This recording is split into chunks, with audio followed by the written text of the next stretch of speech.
Fala galera, tudo bem? Sou o professor Roberto Falcione, professor de História, e em nome da editora Sai Digital, sejam todos bem-vindos. Mais uma aula de História. Vamos fechar esse capítulo, duas aulas especiais sobre a Revolução Russa. Vamos pegar os antecedentes, a organização, inclusive o processo revolucionário com a consolidação da União Soviética.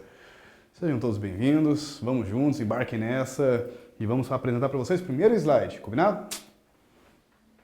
Vamos estudar a Revolução Russa analisando os antecedentes, os motivos que levam à Revolução Comunista, uma primeira revolução comunista na história do mundo a acontecer na Rússia, e por que não em outros lugares. Vamos discutir aí a famosa profecia marxista, por que não se concretizou. Estudar a sociedade russa, o período pré-revolucionário, 1917, saída da União Soviética da Primeira Guerra Mundial, desculpe, o sistema monárquico czarista, qual que é o conceito disso, e o famoso Domingo Sangrento. A gente vai parar exatamente no famoso Domingo Sangrento, quando o chamado paizinho russo não mostrou que não estava muito para paizinho não e soltou a tropa em cima da galera. Vamos lá. Primeiro, uma ideia de comunismo, a ideia de representatividade, representação comunista e a ideia de igualdade das mulheres, de uma participação política das mulheres. E por que a população tem um forte apelo e apoio à sociedade russa com os pensadores, com os chamados líderes orgânicos marxistas comunistas. Aqui uma imagem, papel da mulher na Revolução Russa. Você vê aqui uma mulher de vermelho, não é por acaso que está vermelho, representando o comunismo. Uma outra mulher de costas, como se estivesse fazendo atividades domésticas. Ela está abrindo a porta para um mundo que tem ali fora. Escola, trabalho, rua, espaço público. E o que a mulher, representando o comunismo, está dizendo? Olha, sai de casa, você não é mulher do lar não, venha para a rua, venha viver a sua vida, venha também que você tenha uma igualdade entre homem e mulher. É isso que essa imagem soviética desse período queria representar para o período, um cartaz soviético da União Soviética, falando sobre o papel da mulher vermelho, que abre a porta para outra mulher realizando um trabalho doméstico, pela porta vê a vida pública, a fábrica, creche, clubes, representando a libertação das mulheres, passava pelo rompimento com a desigualdade entre homens e mulheres. E aí você entende como que a sociedade russa tem um forte apelo e uma aproximação com essas ideias, uma sociedade patriarcal, rural, atrasada, como que eles começam a ter forte apoio às ideias trazidas por estudantes, por exemplo, Lenin, Trotsky, Stalin, que voltam da Alemanha com a sua bagagem, trazem as ideias que estavam falando tanto em universidades socialistas, comunistas, marxistas, e a sociedade começa a entender, a aceitar inclusive essas ideias. Próxima imagem. Quem criou o comunismo? Nós falamos então assim, pô, hoje parece que é um nome que ninguém gosta nem de falar. Mas, comunismo, tem que acabar com o comunismo, tem que acabar, mas afinal, o que é comunismo? Afinal, quem é comunista? O que é ser comunista? É isso que hoje nós vamos discutir aqui com vocês.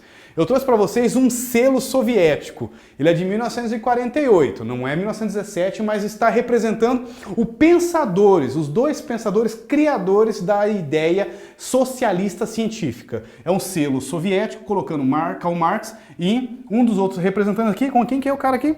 Manifesto Comunista, Friedrich Engels. São os dois pares que fazem então o livro Manifesto Comunista. Em 1848, Marx e Engels criam, não é um livro, a origem eram panfletos que era apresentado nos jornais comunistas europeus, falando sobre como poderiam dominar o governo, implantar uma sociedade comunista, acabar com a pobreza, criar um sistema de igualdade social e tudo mais, tudo mais. Nesse sistema comunista, idealizado por Marx e Engels, vai depois se tornar um livro, um Manifesto Comunista. Marx continua fazendo outros livros falando sobre como seria uma sociedade comunista, o que deve ser retirado, são então anticapitalistas, o que deveria ser destruído nos sistemas capitalistas.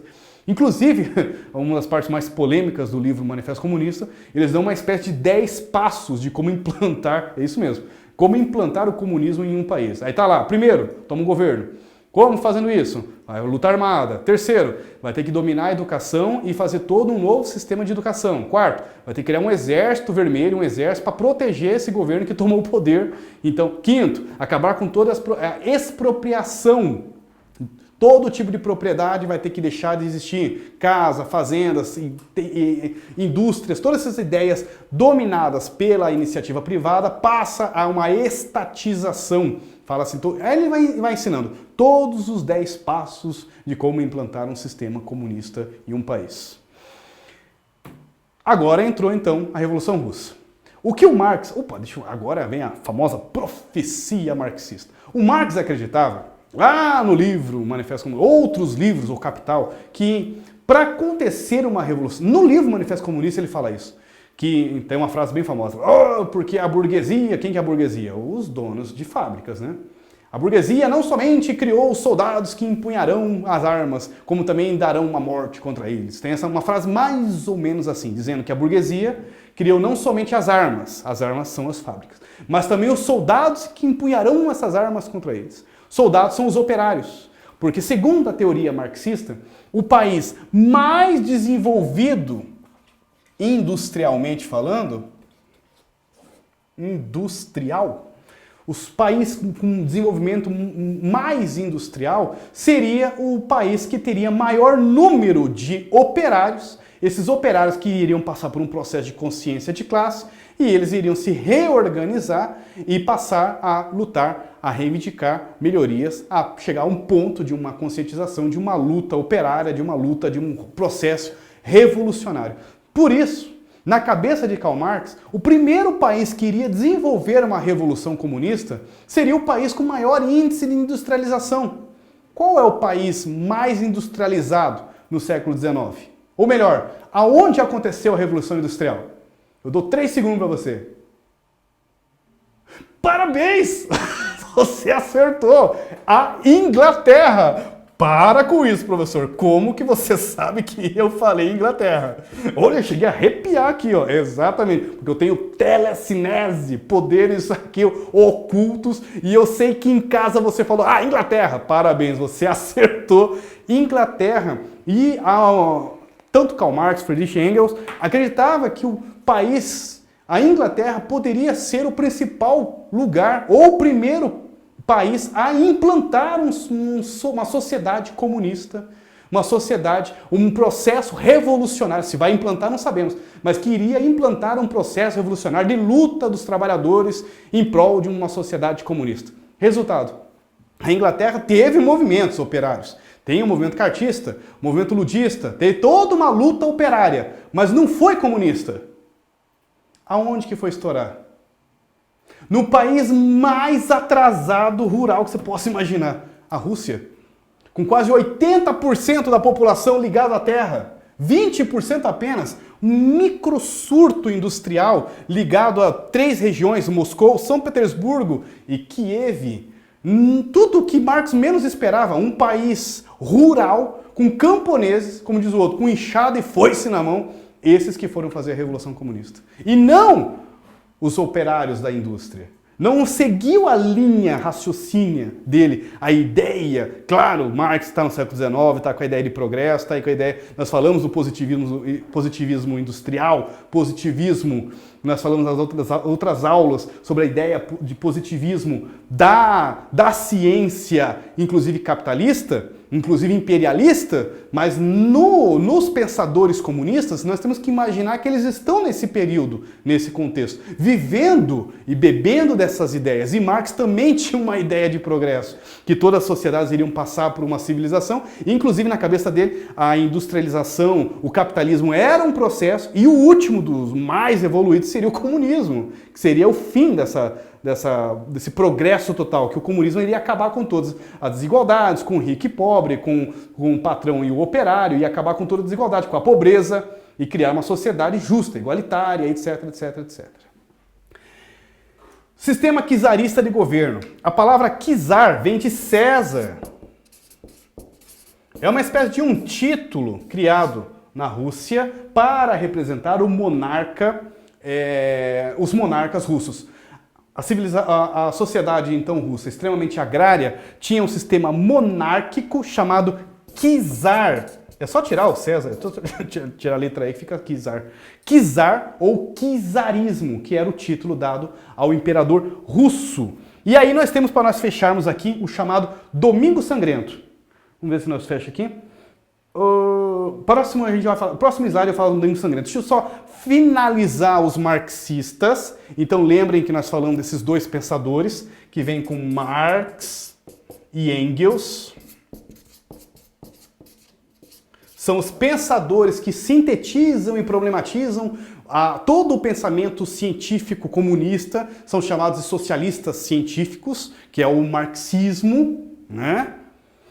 Tinha, antes dos marxistas, já um grupo, só que com táticas muito radicais contra o governo czarista, então já começava a surgir alguns líderes intelectuais na Rússia antes dos marxistas, inclusive antes de Ulyanov, chamado Lenin, né?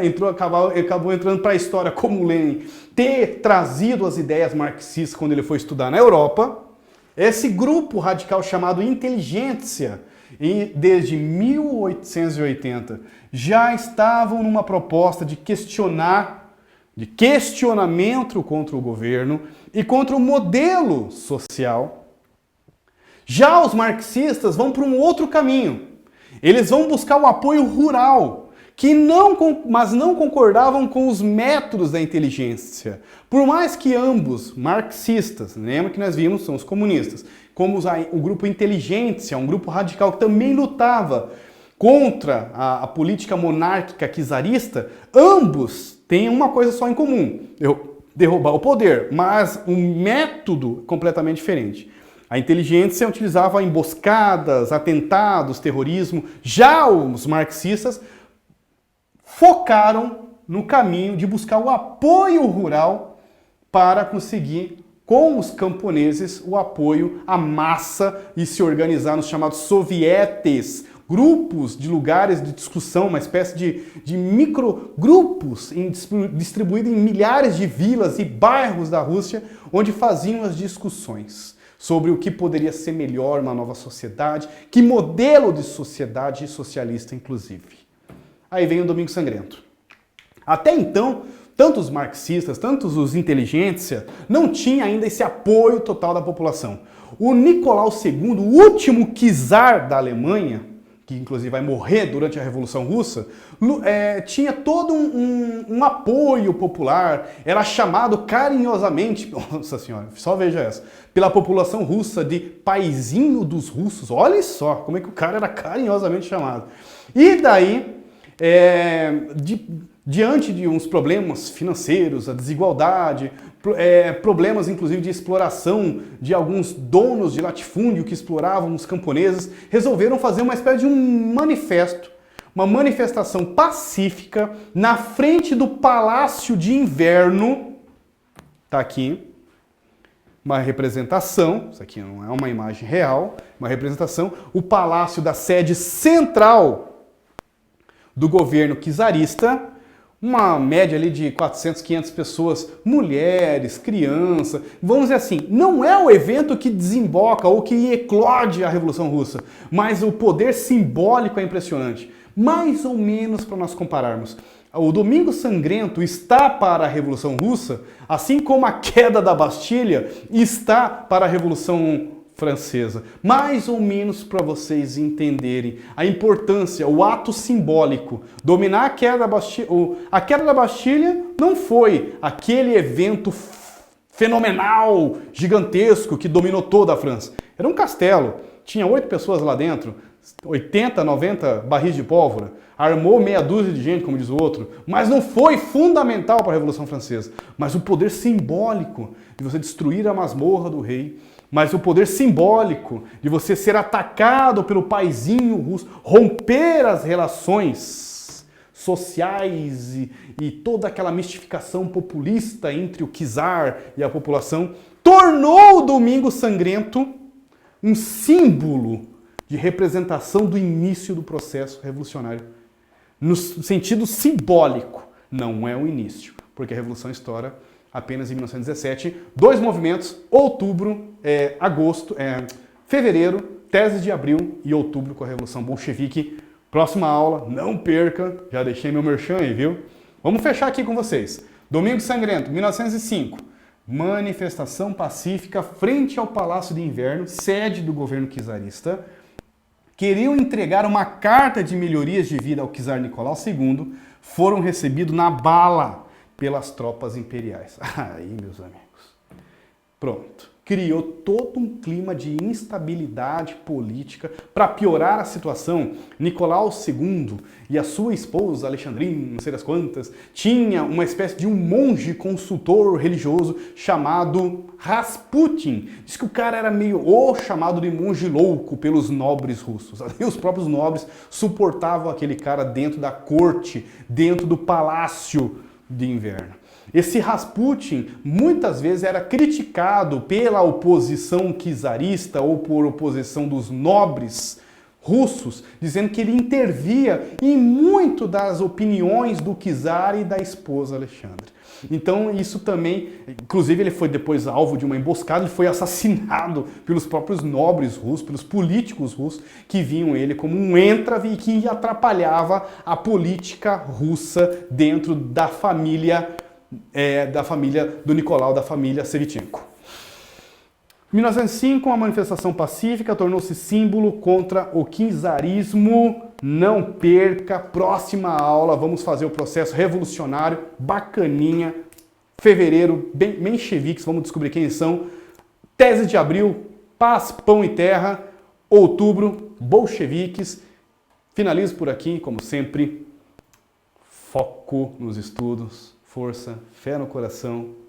Até a próxima. Valeu, galera. Muito obrigado. Valeu!